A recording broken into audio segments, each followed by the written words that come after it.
So hi guys, welcome back to my channel. I'm Mcbaj, a portrait and fashion photographer and also a filmmaker based in London, UK.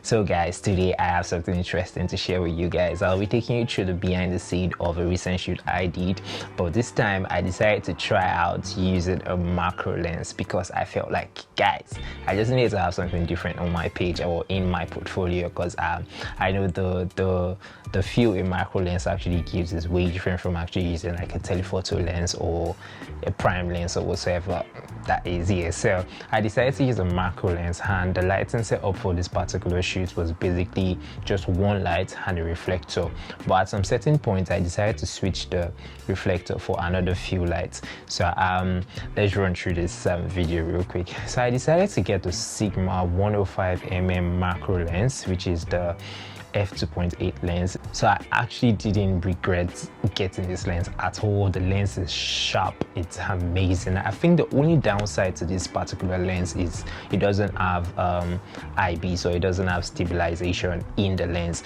But the reason why I decided to get this lens is because I looked at the Sony lens and I was like, okay, the Sony lens has stabilization, the Sigma lens doesn't have stabilization.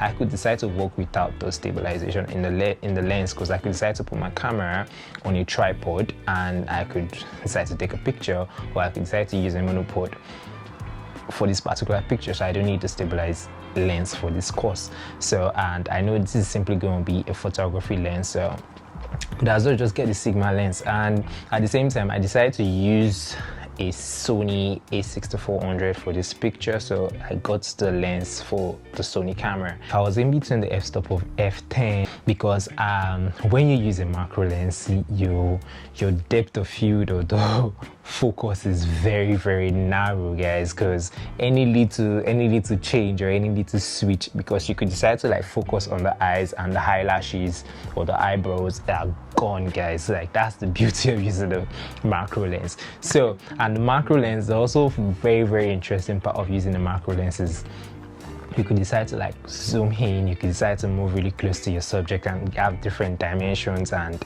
you know, different angles to your shots. It just gives you like different varieties to your images. And yes guys, you can see the images we had from the shoot. The makeup artist did a fantastic job for this picture, and you can see the retouched pictures on the screen right here, and I absolutely love every single thing about this. So let's talk about the lighting, guys.